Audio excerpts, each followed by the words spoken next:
Bienvenidos a Tardes Literarias, el programa de literatura en el que intentamos dar voz a todos los autores y autoras, ya sean conocidos o no, pero sabiendo que siempre nos aportan cultura y sabiduría. Un programa para Radio Sapiens, www.radiosapiens.es, todos los domingos a las 7 de la tarde, con Lute Pérez y Vanessa Di Giacomo.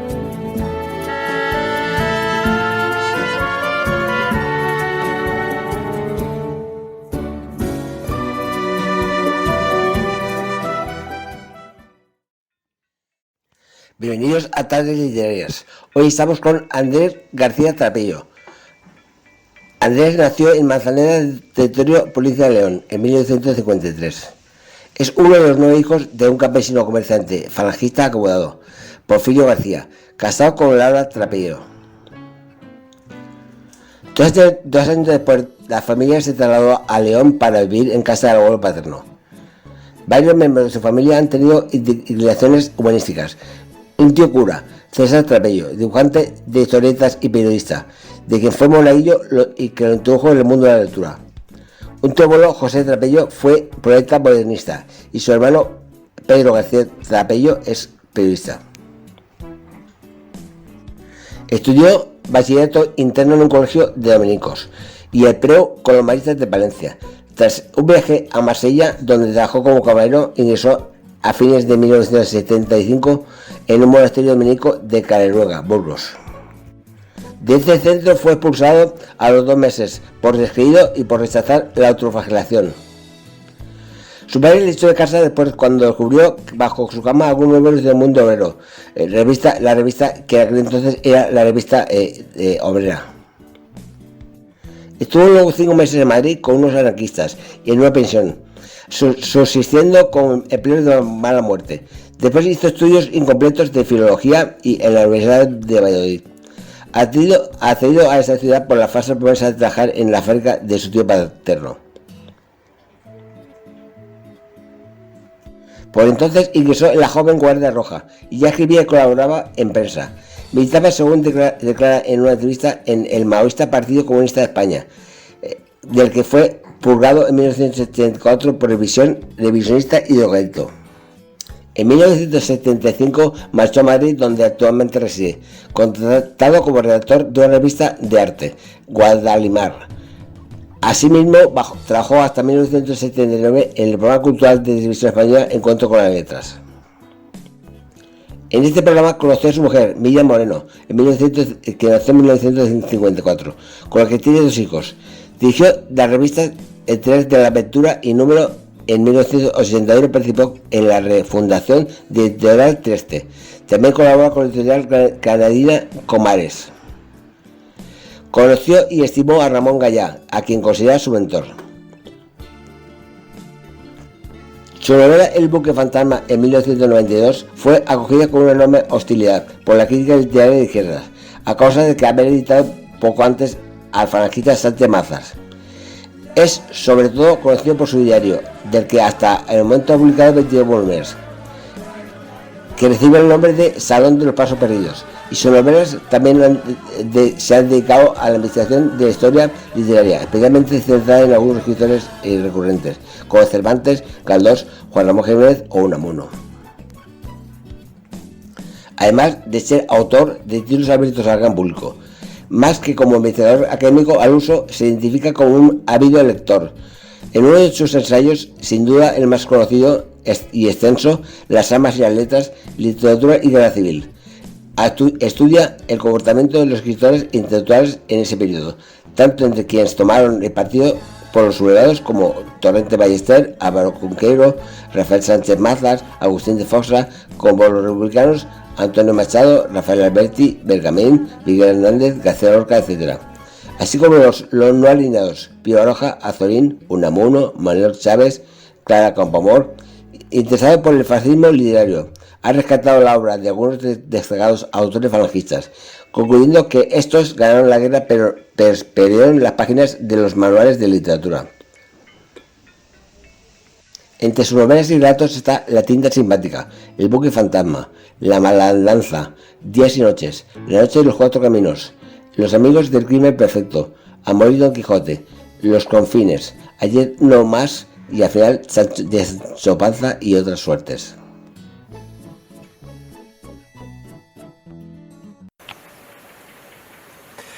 El poema que voy a leer a continuación se escribió en esta misma terraza de nuestra casa de Extremadura y hace referencia a uno de los muchos ruiseñores que oímos en primavera y que anidan en alguno de estos alcornoques que nos rodean. Se titula El ruiseñor y se publicó en el libro titulado I en 2018. Ruiseñor, mirad el alcornoque. Canta entero todo él, cada rama, cada hoja de las miles que forman su oscura celosía. No aquí o allí, arriba, abajo, a un lado. El ruiseñor está detrás de cada una de ellas, en todas por igual, su voz bien firme como en la llama el fuego. No le veréis jamás, aunque os mudarais a vivir en su centro y escrutarais con óptica paciente la temblorosa aldea donde anida desde marzo hasta agosto, nunca sabréis de él más que su canto. Sé bien que solo empieza a hilar lo melodioso cuando nadie del cielo o de la tierra puede verle. Hasta no cerciorarse está en silencio. Aprende, pues, que la lección es fácil. Andrés Trapillo ha obtenido infinidad de premios. Por ejemplo, el Premio Internacional de Novela Plaza Cannes de 1992 por El buque fantasma. Premio de la Crítica de Poesía Castellana en 1993 por Acaso una verdad. Premio Don Juan de Borbón 1995 por Las ambas y las letras. Premio de las letras de la Comunidad de Madrid en 2002. Premio Nadal 2003 por Los amigos del crimen perfecto. Premio Mejor Novela Extranjera en China en 2005 por Los amigos del crimen perfecto. Premio Fundación José Manuel Lara 2005 por Amor y Don Quijote. Prix European Melody Fest a la mejor novela extranjera en 2005 por Amor y Don Quijote.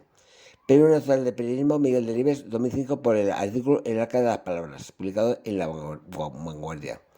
Premio Julio Camba 2007. Premio Francisco Valdés 2009. Premio Castilla y León de las Letras 2010. Mejor novela para los lectores del país 2012 por Ayer no más. Premio de los Libreros 2021 en la categoría de ensayo por la obra Madrid. Y Premio Marino de Cavia en 2022. Y me senté por descansar del día junto al gran ventanal y estuve allí no sé qué largo rato. Cansado estaba y triste y sin propósito viendo correr el agua de la fuente. Los del jardín eran colores foscos, verdes que se enlutaban y unas rosas al pie de una escalera por la lluvia, gastados. Y allí mismo, en un rincón, bajo el naranjo agrio, las viejas herramientas que dejó el jardinero, la esterilla de esparto y el hocino de primitivo aspecto curvo y negro.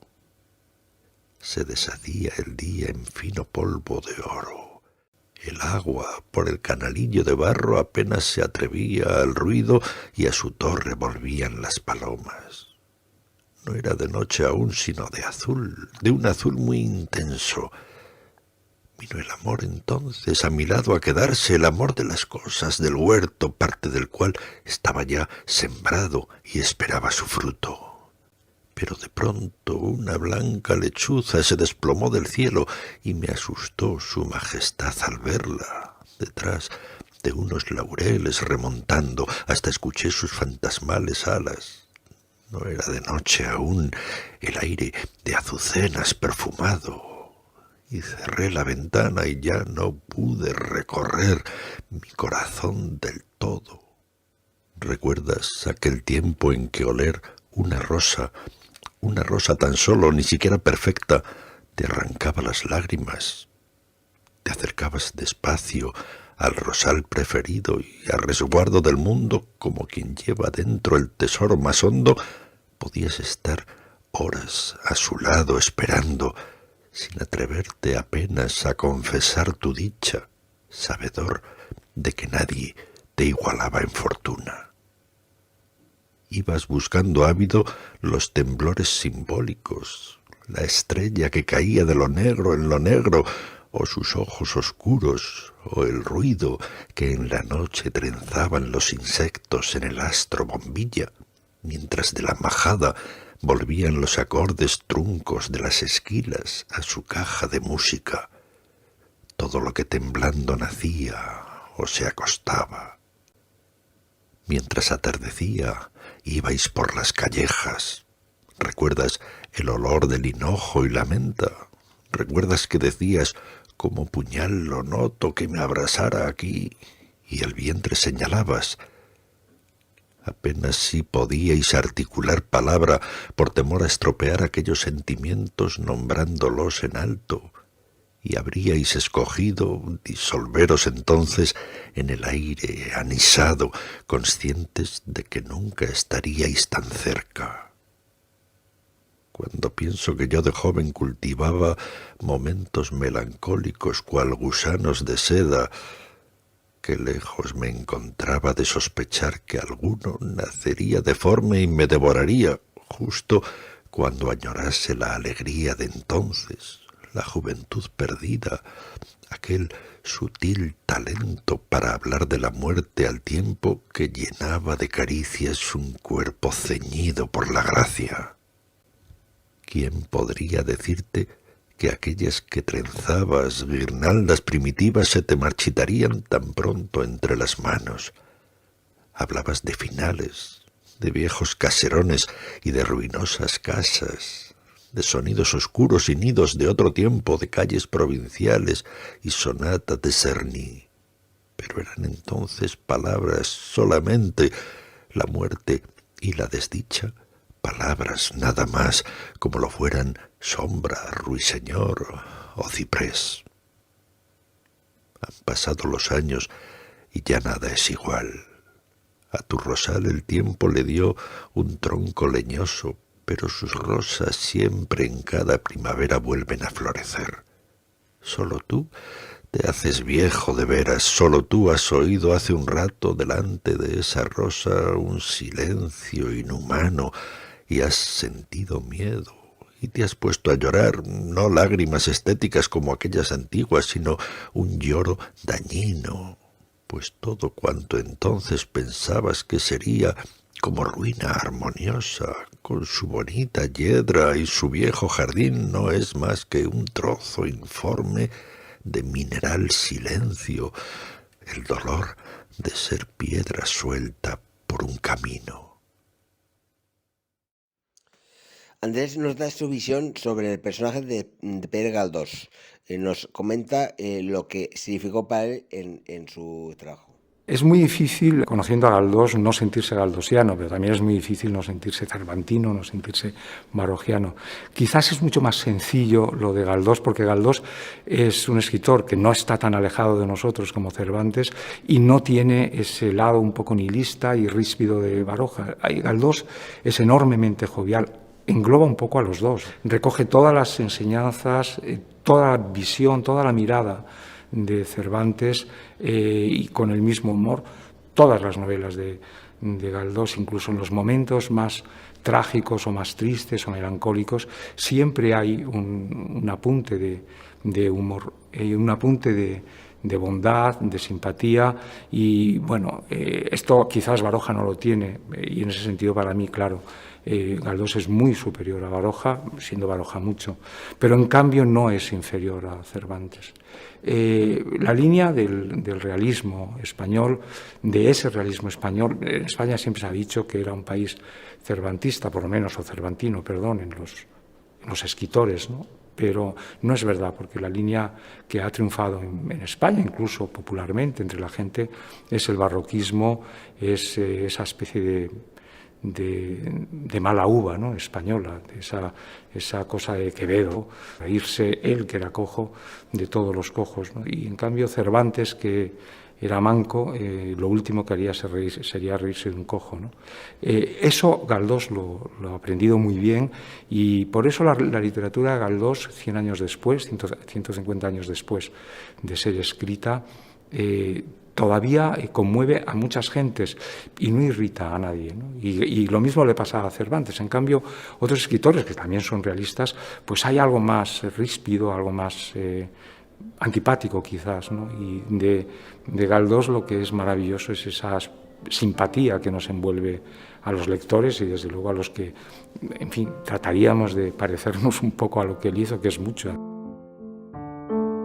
Bueno, yo creo que la obra por antonomasia Galdós es Fortunata. Estoy en estos días leyéndola por, no sé, cuarta o quinta vez. Me quedo asombrado de cómo, con una historia que es prácticamente...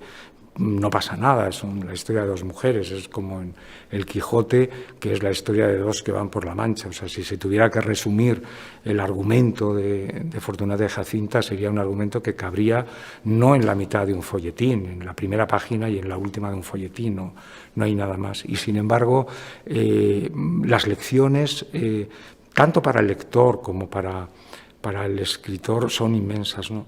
Se le ha reprochado a Galdós que es un autor, un escritor omnisciente, que sabe todo de los personajes en todo momento, que sabe lo que piensa cada uno de ellos, que nos lo cuenta.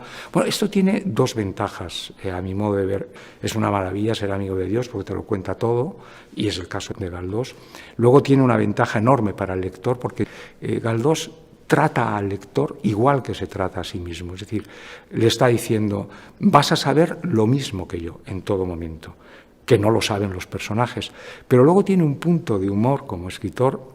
Al final del segundo tomo, bueno, no tengo que ser spoiler, con los clásicos no se puede ser spoiler porque todo el mundo conoce el final. Don Quijote se muere, para aquellos que no lo han leído, y Odiseo llega a casa. O sea, es decir, que no pasa nada por conocer el final. Bueno, cuando Fortunata vuelve, como diría ella misma, a aliarse con el señorito de Santa Cruz, su marido, Maximiano, se le hace insoportable realmente. Y llega un momento en que ella está deseando, como diría Galdós, deseandito decirle que no le aguanta más y que se va con su amante. Y entonces él le pregunta, el marido, que está dolido, que está sospechoso, le pregunta, pero ¿por qué no me quieres decir nada? ¿Qué me ibas a decir? Entonces ella arranca, se queda en una frase, porque... y dice Galdós, no termina la frase, a saber cómo sería el final, eso solo Dios lo sabe. Que el propio Galdós se sitúe en este momento por debajo de sí mismo, como Dios, porque Él es Dios, Él sabe lo que estaba pensando, solo que no quiere decirlo y nos lo dice de una manera elegante. Bueno, esto es lo que encuentro irrepetible. Incluso es un recurso que Cervantes no conocía, que Galdós lo conoce y que Galdós nos lo da, yo creo que en la literatura española, por primera vez de esta manera. Luego hay miles de virtudes en Galdós, es sumamente expresivo, lo es de una manera muy sencilla, las imágenes son fastuosas, hace greguerías muchísimo antes, 50 años antes que Ramón Gómez de la Serna, es modernísimo y, como digo, siempre con un punto de afabilidad, de jovialidad, de juventud. De mis obras, yo no sé cuál es la más galdosiana. Bueno, me remito a un comentario que me hizo una persona que para mí era sumamente importante, que era el pintor Ramón Gaya, que era muy galdosiano también, que hizo infinitos homenajes en sus pinturas a Galdós, a Fortunata, al mundo de Galdós. Cuando publiqué La Malandanza, me dijo un elogio que no puedo repetir, pero que tenía que ver con Galdós.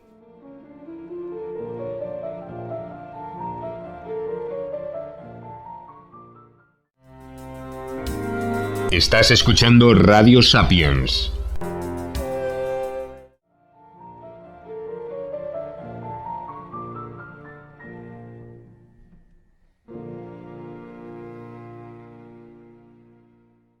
¿Por qué hay que leer a Andrés Trapiello? Me sigue ilusión recomendar un autor español contemporáneo, vivo, en quien pudiéramos ver su poesía, sus artículos, sus estudios, sus ediciones. Andrés Trapiello tiene distintas vocaciones. Estas novelas representan su pasión por el Quijote, obra que además ha reescrito para poder adaptar el español del siglo de oro al español contemporáneo. Su pasión por las palabras la encontramos también en El Arca de las Palabras, una suerte de diccionario que es de una lectura deliciosa. La imprenta moderna, su pasión por la tipografía, estos son solamente una parte de sus diarios, los auténticos episodios nacionales contemporáneos de la literatura española y sobre todo las armas y las letras. Un estudio riguroso, exhaustivo del papel de los intelectuales durante los años de la República y la Guerra Civil. No se pierdan, por favor, leer la obra de Andrés Trapiello, poeta, articulista, novelista, investigador, uno de los grandes autores de lengua española contemporáneos. Ahora, como en cada programa, nuestra compañera Vanessa Diagmo le ha hecho una entrevista al autor. Andrés Trapiello nació en Manzaneda de Torio, León, en 1953. Estudió Filosofía y Letras en la Universidad de Valladolid. En 1975 se trasladó a Madrid y allí se dedicó al periodismo. Trabajó en diversas publicaciones y programas culturales de televisión desde esa fecha hasta 1979. Es colaborador de diferentes publicaciones literarias y fue director de la editorial Trieste y de la colección La Veleta de Granada. Colabora semanalmente en el magazine de La Vanguardia. Ha obtenido importantes premios en el campo de la novela y el ensayo. Como poeta también ha publicado junto al Agua en 1980. Las Tradiciones en 1982. La Vida Fácil en 1985. El mismo libro en 1989. Una recopilación de toda su obra poética bajo el título de Las Tradiciones en 1991 y Acaso una verdad en 1993. Para leer a Leopardi en 1995, pero también ha publicado novelas. Sus novelas son La tinta simpática en 1988, El buque fantasma en 1992, La mala danza en 1996 y sus diarios, de los que ya hay 8 tomos editados. Como ensayista ha publicado Las vidas de Cervantes en 1993, Viajeros y estables 1993, Las armas y las letras 1995, Clásico de traje gris 1997 y Los nietos del Cid, La nueva edad de oro 1898 a 1914, 1997. Los premios que ha tenido: el Premio Internacional de Novela Plaza y Janés en 1992 por El buque fantasma, Premio de la Crítica en 1993, Premio Nadal 2003, Premio Mariano de Cavia 2022. Hola Andrés, vamos a remontarnos unos cuantos años atrás y nos trasladamos a Manzaneda de Torio, León. Es un pueblo muy pequeñito, ni siquiera es un pueblo, era una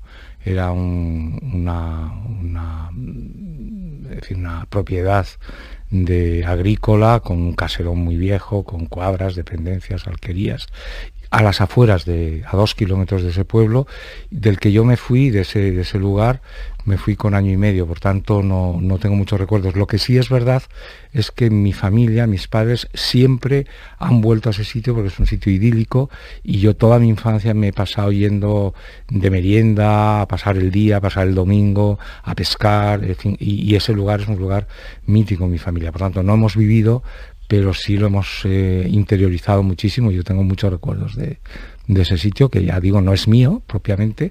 Al pueblo de Manzaneda de Torio jamás he vivido en él. Supongo que me bautizarían en él, pero no tengo ningún recuerdo. Haces alusión al olor, al ganado, a las cuadras, al campo, a esas situaciones que te vuelven a evocar a la infancia. ¿No es así? Sí, decía Juan Ramón una cosa que estaba muy bien explicada, decir, el establo es la leche y todas esas cosas, olor a establo y madre, porque el olor de los lactantes es un olor muy especial, ¿no? Huelen a leche, huelen a establo, huelen a oveja. Y bueno, para mí el campo es muy importante, mi vida ha sido importantísimo. Y quizás el amor que siento por lo agropecuario, y a veces en un plan humor he dicho que soy un poeta agropecuario, viene, supongo que de ahí. El campo lo que da es la naturaleza sin intermediación y por tanto estás tú a solas con con los pajaritos, el monte y sobre todo contigo mismo, porque es el sitio donde no hay nadie alrededor, nadie te interpela más que aquellas cosas que ves pues del tipo natural. Y también ocurre que en el campo todo se produce de una manera bastante sencilla, es decir, todo, por eso a la gente Machado escribía sus poemas caminando por el campo, Claudio Rodríguez hacía lo mismo, en fin, por no hablar de los clásicos, ¿no?, de San Juan o de Fray Luis, es decir, que recurren, y bueno, por supuesto todos los del 98, recurren a las imágenes del campo, porque el campo, se presenta sin máscaras, ¿no? Así como la ciudad es el lugar de la filosofía, es decir, si la filosofía es una cosa propiamente urbanita, es decir, donde los urbanitas discuten, hablan a las afueras de la ciudad, un cierto sosiego, pero en relación a la polis. Y en el caso de los poetas, no, el caso de los poetas que tienden a la lírica, es decir, que es una especie de atajo, saltándose la filosofía, esos atajos los permite muy bien el campo. ¿Eres capaz de distinguir a los habitantes del campo o no? No, es muy difícil. Hay mucha teoría sobre esto, sobre la llaneza de la gente del campo, etcétera. Es muy difícil a veces leer porque las fisionomías de la gente del campo están muy trastornadas por los elementos, o sea, por las inclemencias del tiempo, por los rigores del verano y los rigores del frío, y por tanto tú ves a veces caras acartonadas y apergaminadas que es muy difícil leer en eso, ¿no? Y no te puedes fiar, entonces porque ves a veces caras un tanto embrutecidas y luego resultan que son enormemente nobles. Ya en el plano puramente ideal, pues es como la imagen que tenemos de Sancho Panza, o sea, ¿cómo sería Sancho Panza? Bueno, sí, con el aspecto de Sancho Panza hay mucha gente, pero a lo mejor no tiene la bondad de Sancho Panza, y con el aspecto de que también era un hombre de campo, de Don Quijote, pues a lo mejor te encuentras que son locos, pero no tan pacíficos e ilustrados como Alonso Quijano. Engaña muchísimo, tanto o más que en las ciudades, las caras de las gentes, sí. Tú eres una de las personas que mejor conoce el Quijote por tu trabajo de investigación en esa obra. En la casa donde vivías de pequeño había un ejemplar del Quijote. El primer ejemplar del Quijote que hubo en mi casa lo compré yo, con, me imagino, 8 o 9 años, más o menos, con las propinas. Mi tío César, que era un cura, hermano de mi madre, cuando murió mi abuela se vino a vivir con nosotros, y este era capellán de la Inclusa, y capellán de una maternidad dependiente de la Diputación de León, que también era la responsable de la Inclusa, yo le ayudaba a los bautizos, y en los bautizos al monaguillo le daban unas pesetas, y con mis primeras propinas compré una edición para niños de la editorial del Vives, que es así, y durante mucho tiempo la tuve, luego la perdí, no sé dónde, y luego la volví a recuperar, no el mismo ejemplar, pero desde luego en el rastro, y le tengo muchísima cariño porque fue bueno, yo me embelesaba viendo los grabados de Gustavo Doré, leyendo los léxicos que ponían al final, porque ponían adarga, y entonces ponían un dibujito de lo que era. Siempre cuentas que un tío tuyo que fue a vivir a tu casa y que incluso llevó su propia biblioteca fue quien te adentró en el mundo de las letras. ¿No es así? Sí, era un tipo muy especial, era un tipo bastante tintinesco. Él llega a mi casa con una biblioteca suya, no muy grande, supongo que como unos 200, 300 libros, y otros 200 o 300 o 400 libros de un tío abuelo mío que había sido poeta modernista en León, que había sido inspector de enseñanza media. Entonces, con esos 500, 600, 700 libros, bueno, fue un empuje muy grande a nuestra vida como lectores, porque en esa biblioteca había pues Salgaris, Julio Vernes, revistas, muchas revistas de la época, La Esfera, blanco y negros antiguos. Y además de ser el capellán de la Inclusa, es decir, del hospicio, del hospicio viejo y luego del hospicio nuevo, capellán de la maternidad, era profesor de dibujo en el seminario diocesano de León y enseñaba a los seminaristas a dibujar. Él mismo dibujaba muy bien y tiene un cómic que sé de cinco cuentos pequeñitos, ¿no? Como tebeos, muy tintinescos, de verdad de factura, eso es lo que llamaríamos hoy la niña clara, que me fascinaba, se llamaba Las aventuras de Tiburcio y Cogorrio, y que unos productores alemanes iban a producir como película en el momento justamente que estalló la guerra mundial, porque eran alemanes que supongo que vendrían con la Legión Cóndor, es decir, la legión alemana que apoyó a Franco, que se instaló en León, y por algún conocimiento entraron, por una casualidad entraron en conocimiento con mi tío, y mi tío vendió los derechos, porque yo recuerdo haber visto los contratos y habría estado bien ver una película, y era un personaje que dibujaba mucho, dibujaba muy bien, y era un tipo muy muy interesante. Luego tuvo una deriva en fin, simpática. Yo me fui de mi casa muy pronto, con 17 años, y apenas le traté, pero ya estando fuera me enteré por los periódicos que había tenido la suerte de que se le había aparecido el arcángel San Miguel. ¿Te contaba historias del hospicio o no? ¿Preguntabas?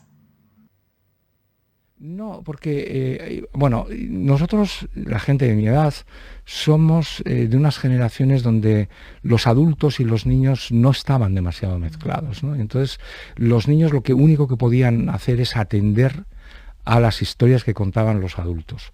En el caso de las historias del hospicio, obviamente no se contaban porque casi todas eran vergonzosas, ¿no? Y eran poco edificantes, moralmente reprobables, ¿no? Porque eran historias de chicas solteras. Yo eso sí me acuerdo muchísimo de cuando estábamos asistiendo a los bautizos en la maternidad. Había dos casos flagrantes diferentes, ¿no? Que era de aquellas muchachas que se habían quedado embarazadas, solteras, y que al bautizo no iba nadie de su familia. Entonces eran unos bautizos que parecían un entierro, todo el mundo llorando porque era una cosa oprobiosa, ¿no?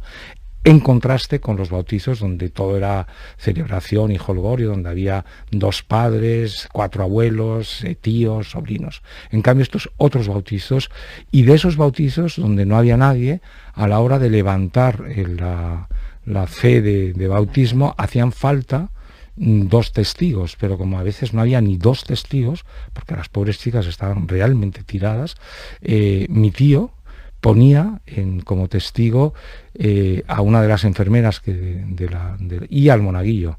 Yo, por tanto, soy padrino, o sea, no testigo, padrino de seguramente 400, 300 niños de León. O sea, que si me toca ahora de golpe darles todos los regalos que no les he dado en toda su vida, me arruinaría, sí. ¿Cuándo dejas el pueblo y te vas a Madrid? Sí, yo me vine, en fin, no es para hablar ahora, me vine en unas circunstancias complicadas, familiares, porque, en fin, una discusión violenta con mi padre, y mi hermano y yo, Pedro, nos vinimos, mi hermano era un año mayor que yo tenía 17 años, nos vinimos a Madrid a buscarnos la vida. Mi hermano se volvió a León a la semana, una cosa así, y yo ya me quedé en Madrid y ya nunca volví a mi casa, ¿no? Me reconcilié como unos meses después, pero ya nunca más llevé mis cosas a la casa de mis padres, es decir, ya luego me busqué la vida. Mi experiencia en Madrid, esos meses, es para contarla aparte, ¿no? Porque es divertida, por otro lado. Me dediqué, hice todo tipo de oficios. El más extravagante de todos fue vender Biblias con un boxeador retirado a las chicas aquí de al lado, de la calle La Ballesta y de los clubs de Alterne. Los compraban a él, porque digamos, y yo me separé de él porque no hacía negocios, o sea, porque íbamos a comisión y solo vendía a él, que le adoraban además a este boxeador, le adoraban realmente, y a la semana dije, yo aquí no hago, me lo paso muy bien con las chicas, pero no. Eran chicas cariñosas, me veían ahí un poco como su hijo, porque yo tenía una cara de niño con 17 años y todas me adoptaron, y todas ¿qué hijo que vas? A él le ponían whiskies Dick y whiskies segovianos, y a mí en cambio me traían una taza con chocolate y con colacao, ¿no? Madrileño de adopción y vives en Madrid casi toda tu vida. ¿Cuánto crees que le debe Madrid a Galdós? Yo creo que muchísimo, porque Galdós es la primera, pero más que la ciudad, o sea, la pregunta sería ¿cuánto le debe la especie humana a Galdós? ¿O cuánto le debe el ser humano a Galdós?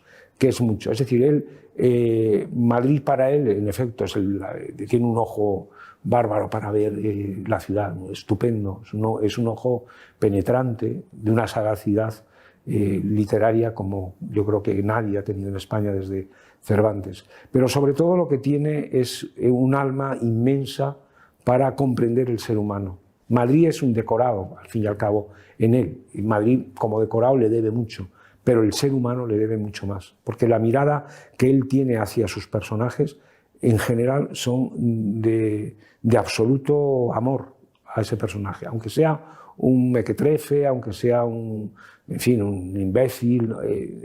Incluso en esos casos, Galdós sabe encontrarles, pues no sé, el personaje de Torquemada, que es un agiotista, un prestamista horrendo, pues le sabe encontrar un momento sublime cuando se muere su hijo y nos lo muestra como un padre amantísimo destrozado. Ese sentimiento de pureza le dura muy poco, pero ahí está Galdós para ver esos 5 minutos de grandeza humana. Y con eso, con todo el mundo, incluso con no sé, el amante de Fortunata, Juanito, o sea, que es un lechuguino que no vale 2 perras gordas.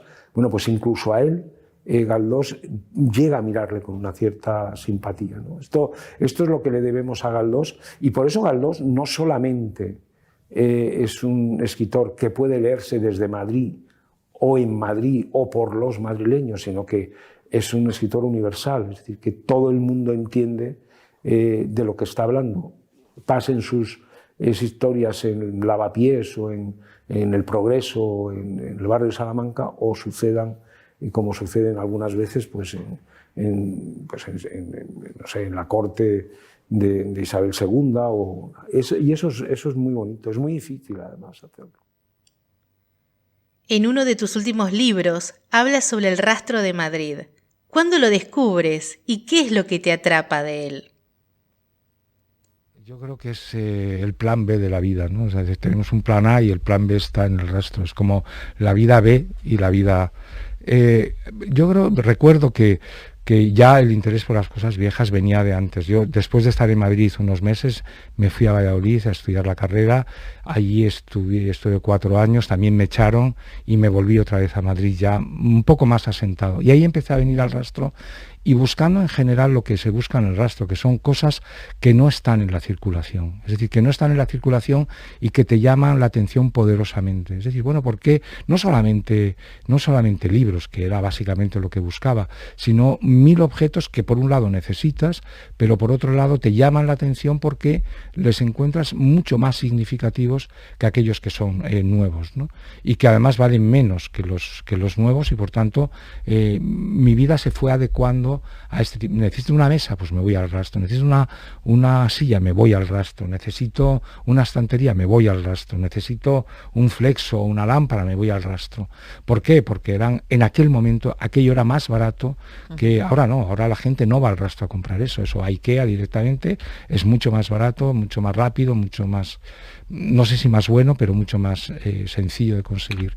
Pero también los libros, ¿no? Porque hubo un momento en el que, bueno, como yo quería ser escritor, y yo vine a Madrid justamente porque quería ser escritor, con un trabajo que era no propiamente de escritor, era un trabajo de negro prácticamente en una revista de arte, donde yo hacía críticas venales, es decir, te daban dinero, entonces tú hablabas bien de uno, y entonces pues nada, mi jefe era un crítico de arte sobrecogedor, es decir, cogía sobres. El reparto también era poco equitativo porque me pasaba como con el boxeo. Sí, entonces yo aquello lo dejé relativamente pronto, con 2 años, pero sí tenía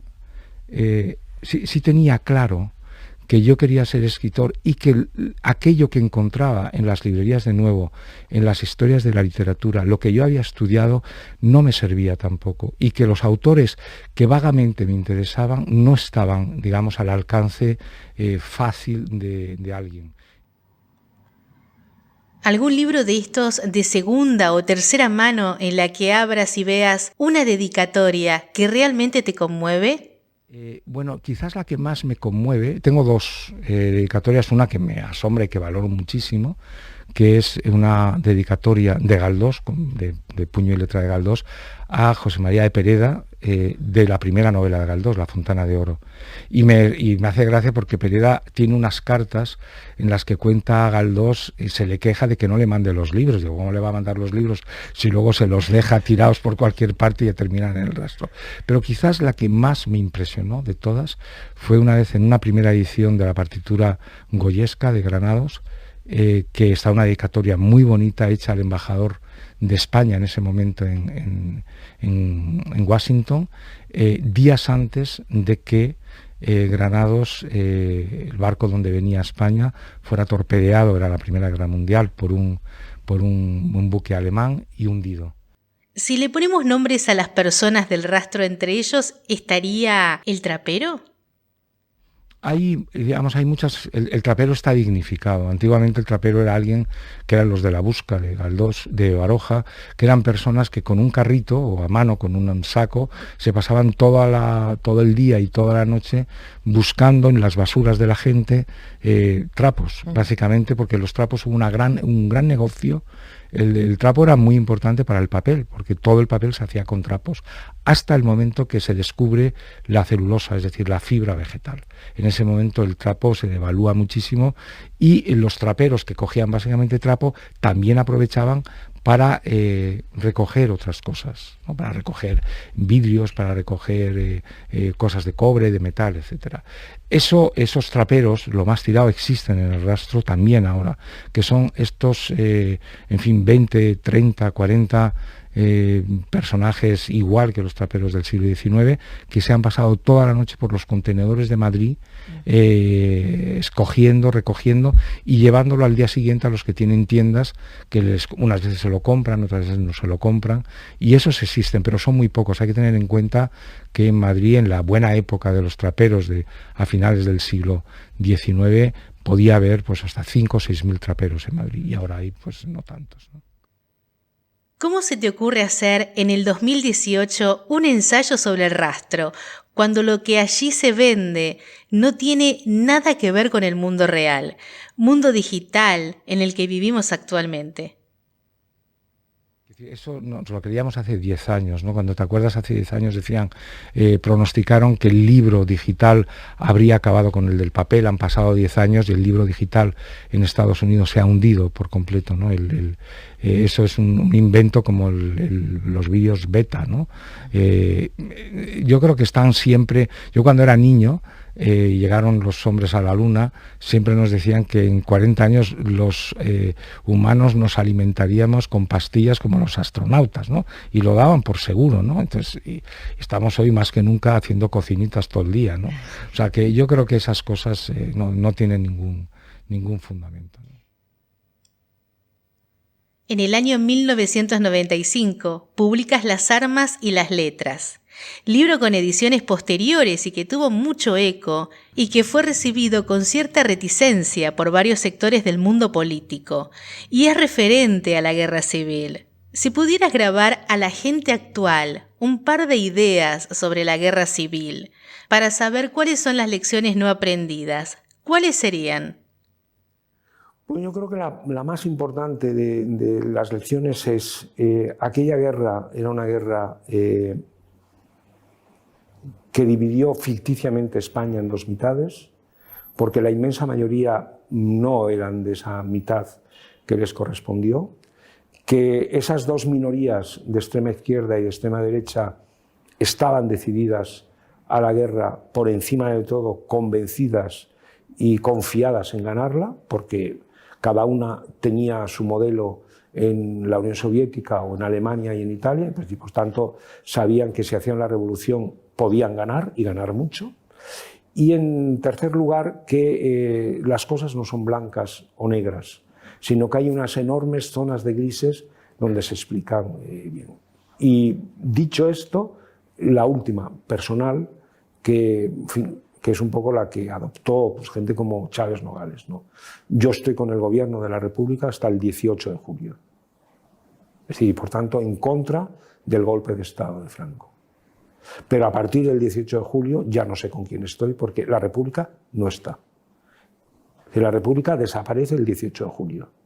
Y entonces lo que hay es una especie de de régimen nominalmente republicano, pero en la práctica en manos, en Aragón en manos de los anarquistas, y en Andalucía, en Madrid en manos del Partido Comunista o en Valencia, en otros sitios en manos de los incontrolados. Es decir, la República como Estado no está, basta leer los diarios de Azaña. Entonces, esas son las pocas ideas que yo, digamos, retransmitía. Y desde luego que las víctimas de los dos bandos son iguales, pero también son los victimarios, también son parecidos. Es decir, que el victimario de derechas y el victimario de izquierdas se parecen como dos gotas de agua y que deben responsabilizarles la historia a los dos, y que por el hecho de haber perdido la guerra, ese derecho no te exime de tus responsabilidades políticas, penales, etcétera. De la misma manera que el hecho de haber ganado la guerra no te da derecho a pasar a la historia como el salvador de España, ni mucho menos. ¿Por qué crees que es tan importante la memoria? La memoria está bien porque nos ayuda a recordar y a vivir doblemente.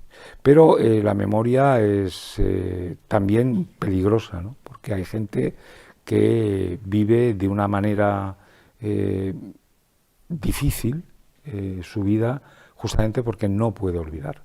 De modo que nuestra vida siempre va a estar en una especie de filo de la navaja, de que si olvidas es malo, si recuerdas es malo, si olvidas es bueno y si recuerdas es bueno. Entonces está uno con la balanza midiendo. Decía Nietzsche que un exceso de memoria daña la vida, y es verdad. Es decir, nosotros no podemos vivir constantemente con un peso de cosas que nos hacen daño, pero al mismo tiempo nuestra obligación es recordarlas, buenas y malas, porque justamente la memoria mejora nuestra vida.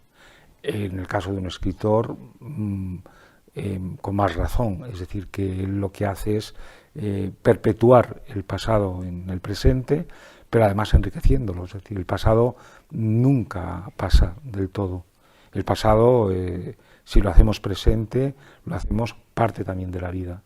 Y esto es un juego que da para mucho, pero que, como he dicho antes, la memoria es material muy sensible, muy sensible. Hay que cultivarla, pero también hay que saber en algún momento retirarle el agua y que se seque solo, porque de pronto esa es una planta dañina, ¿no? Entonces, si usamos demasiado la memoria, ¿la acabamos desgastando? Si usamos demasiado la memoria, lo que puede ocurrir es que nos neuroticemos y que vivamos únicamente en función de la memoria. Y la memoria no puede uno vivir todo el tiempo de los recuerdos. Los recuerdos nos ayudan, sin duda, a hacer mejor el presente. Y si no es así, entonces habría que olvidarlo. Por tanto, bueno, vuelvo a insistir, aunque es muy escolar esto, pero y además, en fin, no hay una fórmula. ¿Cómo hemos de recordar? ¿Cuánto hemos de recordar? Al final yo creo que no hay una receta ni para todo el mundo ni para todos los países. Bueno, ahora con la memoria histórica, con mayor razón, los países, las naciones no recuerdan. Recordamos los individuos, las personas. Y por tanto, a veces es muy peligroso cuando se quiere hacer creer que los pueblos recuerdan, que las naciones recuerdan, porque es normalmente cuando estamos más cerca de los falsos recuerdos y de la mentira, ¿no? Entonces, y la memoria histórica es prueba de ello. Es decir, tendremos que hacer en todo caso una especie de suma de memorias individuales que más o menos concertamos todos y admitimos que esos recuerdos son verdaderos para todos y útiles para todos. Pero a veces cuando hay gente que es muy cuca y que tiene mucha labia y mucha habilidad y convence a veces de cosas que no han sucedido, a mucha gente, a muchos colectivos. En lo de Cataluña lo hemos visto, cómo les han recordado hechos, pues no sé, el Piloso, pues no sabíamos quién es, pero de pronto convences a gente que Cristóbal Colón era catalán, y entonces dice todo el mundo, hombre, claro, me acuerdo, ¿no?, de esto. Entonces hay todo un pueblo recordando cosas que no han existido. Decías en una entrevista relativamente reciente que si pusiera una estatua en cada político incompetente, posiblemente no cabrían en Madrid. A propósito justamente de Largo Caballero, es decir, cuando por la ley de memoria histórica se le quitó el monumento a Largo Caballero, además de una manera un poco, yo creo que mal hecho, porque metieron en el mismo lote a Indalecio Prieto y Largo Caballero, que no son lo mismo, que es por eso la memoria tiene que hilar muy fino. Entonces, bueno, cuando se quitó el monumento, la placa de Largo Caballero, salió mucha gente indignada, creo que, no sé si 250 o 2.500 historiadores, la verdad, sé que era un número enorme, yo pensé, digo, no sabía que había tantos historiadores en España competentes en esto, diciendo, no, es que este político no fue, Paul Preston a la cabeza de todos, diciendo, es que Largo Caballero era un político mediocre, pero no era un asesino. Entonces dices, hombre, si en Madrid hay que ponerle un monumento a todos los políticos que no son asesinos, aunque sean políticos mediocres, pues es que nos llenamos de más. O sea, es decir, si el único mérito que tiene Largo Caballero es que no fue un asesino, en fin, apaga y vámonos. O sea, porque entonces todo el mundo tiene derecho, o todos los que no son asesinos tienen derecho a una estatua. Por tanto, yo creo que ahí es cuando vemos cuando la memoria, todo el mundo hace trampas con ella, ¿no? Entonces, y no pasa nada, o sea, es decir, el que no esté. Luego, cuando sabes las razones por las cuales Largo Caballero tiene un monumento en Madrid y en Indalecio Prieto, y ves que son que fueron opiniones y razones circunstanciales y oportunistas, es decir, para no agraviar en aquel momento a los militares que no consentían quitar la estatua de Franco, y Tierno Galván dijo, bueno, pues no quitemos la de Franco, pero démosle una a Largo Caballero y otra a Indalecio Prieto. Al final la de Franco se fue, pero la de Indalecio Prieto y la de Largo Caballero se queda. Por tanto, estas son este tipo de componendas que al final pues resultan injustas para todo el mundo. O sea que no hacía falta seguramente estatua de ninguno de los tres, pero ahí está. Bueno, Andrés, nos causa una enorme alegría compartir contigo momentos y un auténtico privilegio. Te doy las gracias por compartir tu tiempo con nosotros. Muchas gracias. Muchísimas gracias a ti. En un lugar de la Mancha, de cuyo nombre no quiero acordarme, no ha mucho tiempo que vivía un hidalgo de los de lanza en astillero, adarga antigua, rocín flaco y galgo corredor. Una olla de algo más vaca que carnero, salpicón las más noches, duelos y quebrantos los sábados, huevos con torreznos los sábados, lentejas los viernes y algún palomino de añadidura los domingos. El resto de ella lo concluían un sayo de velarte negro y para las fiestas calzas de terciopelo con sus pantuflos a juego, y se honraba entre semana con un traje pardo de lo más fino. Este libro se puede decir que es una declaración de amor. ¿A Quijote o a Cervantes o a los dos? Es una declaración de amor a los dos y a Cervantes y a Quijote. Alguna gente me ha preguntado, ¿pero qué trabajo 14 años? No, en absoluto. Yo creo que ha sido un privilegio, ¿no? El poder estar 14 años con un libro que me gusta tanto, que nos da tanto, que es la clave de cantidad de asuntos. Yo diría que de todos. Por eso los españoles tienen esa relación tan especial con el Quijote, ¿no? Porque entendemos que busquemos lo que busquemos nos lo va a dar. Que hablamos de corrupción, nos lo da el Quijote. Que hablamos de libertad, nos lo da el Quijote. Que hablamos de abusos de poder, nos lo da el Quijote. Me gusta mucho la definición o la comparación de un traductor con un jugador de 7,5. Sí. O que se pasa o que no llega. ¿Ese temor hasta durante esos 14 años presente? Sí, todo el tiempo. Ya contaba cómo hasta el último momento en pruebas cambié lo de los de lanza en astillero 40 veces. Pero quiero decir, porque es una cosa que me preguntan todo el mundo. La primera frase del Quijote no se puede tocar, porque es como el Partenón, me lo decía Félix de Azúa, que estaba aquí, esto no se puede tocar. Pero la segunda ya hay que empezar a tocarla, y la primera dificultad que tenemos en la segunda frase es astillero. Fíjense las vueltas que dio de los de lanza en astillero, en su astillero, en su astilero, en un perchero, en una percha, en un trastero, en el trastero. Y ya inmediatamente, como esto no me aclaraba nada, lo derivé justamente al sentido. Polvorienta, ya embotada, arrinconada, en un rincón, ya rumbrosa, ya oxidada, en el desván, en un desván, en el armero, ya olvidada, ya en olvido, se hace porque de pronto ninguna de las soluciones literales es satisfactoria, ¿no? Yo pongo el ejemplo en el prólogo de una gran traducción de la famosa frase de Shakespeare, to be or not to be, that is the question. Siempre se había traducido como esta es la cuestión, este es el problema, hasta que Tomás Segovia, un poeta, da la solución. De eso se trata. Ser o no ser, de eso se trata. Es decir, que se aleja de lo literal y busca otra cosa. Eso es lo que es una traducción. ¿Ha sido más difícil traducir a Sancho o a Don Quijote? Ha sido muy difícil traducir, ha sido muy difícil traducir los parlamentos de los duques, que son paradójicamente los personajes más antipáticos del Quijote. Quizás porque Cervantes da en ellos imperceptiblemente una lengua que es un poquito más retórica y un poquito más, más rehecha, más redicha, ¿no? Y además, como la duquesa es muy cursi, seguramente Cervantes trata en sus giros verbales de reflejar una cursilería que a nosotros ya no percibimos, pero que en la época es muy probable que el lector de la época entendiera el tono ese un poco redicho de los duques como una leve crítica a los propios duques. Bellorí, por ejemplo. Bellorí es una palabra que solo aparece en el Quijote, sí. Y por eso se ha conservado. La Real Academia Española, con buen acuerdo, ha conservado todas y cada una de las palabras del Quijote.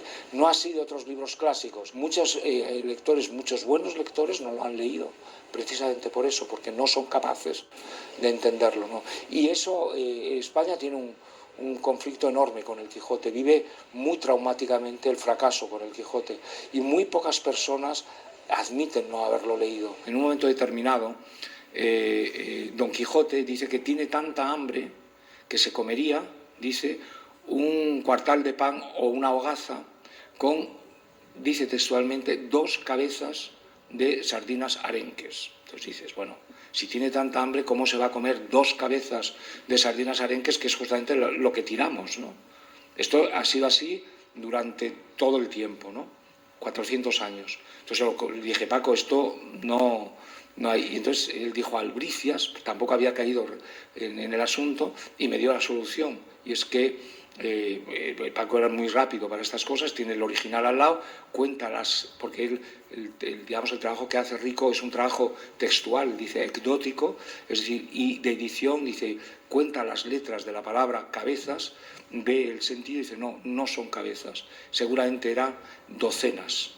2 docenas de sardinas arenques. Hay una serie de puristas que probablemente les molesta, yo no sé muy bien lo que les molesta, porque este libro no sustituye el original, ni muchísimo menos. Este libro es una preparación para el original, es decir, léelo y probablemente algún día vayas a cometer la empresa esa de leer el original, que es muy difícil, pero ya estás, es como volver a una ciudad que ya conoces, que ya no te vas a perder, que ya estás más firme, o sea, que pisas con más firmeza. Eso es lo que es este libro. Por tanto, los puristas esos que dicen que se rasgan las vestiduras, es un disparate, o sea, es decir, que no tiene ni pies ni cabeza, es decir, que el Quijote está bien de todas las maneras. ¿Qué pasa? Que a un alemán, por ejemplo, a estos puristas del castellano les diríamos entonces que el Quijote en alemán se debería traducir entonces a un alemán del siglo XVI. El libro verdadero en la literatura es el libro que se lee, que se entiende, que se disfruta, que se transmite, que se propaga,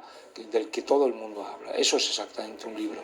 Si queremos seguir hablando la lengua de Cervantes, tenemos que hacer que Don Quijote hable nuestra lengua, porque si no, esto se convertirá en un libro estudiado o conservado en una vitrina, pero no un libro leído. Me gustaría que me alabaran, como dice también el propio Cervantes, no por lo que he traducido, sino por lo que he dejado de traducir.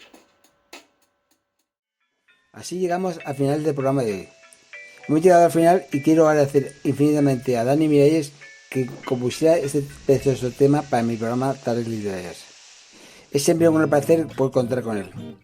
Nos despedimos de todos nuestros oyentes hasta la semana que viene, que volveremos con un nuevo autor o autora e intentaremos hacerles llegar a todos el poder de la lectura.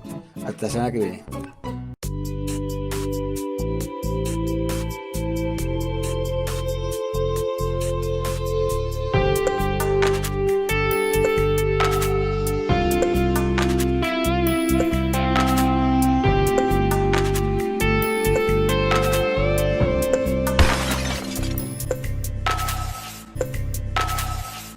comprensión, conexión y cohesión. Primero, para poder hacer algo distinto o un nuevo paradigma, cada uno individualmente tenemos que tener una comprensión. Y para eso es un trabajo interno. Y a partir de esa conexión se genera la potencialidad de generar una cohesión, que es, después de haber conectado, empezamos a interactuar. Y en un momento dado tú te puedes poner a ordenar y el otro a recibir esas órdenes, que no son mandatos. Eso es cohesión. Es decir, si dos personas funcionan con cohesión, el resultado de su interacción es superior a dos. El impuesto. ¿Qué es el impuesto? Tu muerte sin tiempo. ¿Qué es el tiempo? Lo que te corta por dentro. ¿De quién es el tiempo? Tuyo no. ¿Podría ser nuestro? Si luchas, algo. Lucharemos. Podríamos. Matasteis a vuestro espíritu. Tenemos miedo. Estáis muy solos. Hay gente. Solo es ruido. ¿Qué hacemos? Morir por dentro. ¡Más todavía! Hasta el final y reverdecer. ¿Y después? Respirar con tiempo, oír, ver y entender. ¿Y luego qué? Ya no podrás volver atrás. ¿De dónde no volveré? De la fuerza de crear, rompiendo con ellos. ¿Tú vendrás con nosotros? Siempre iré cuando vayas. ¿Ganaremos? Conmigo, sí. ¿Quién eres tú? En quien creerás. Tú, la fuerza del pueblo.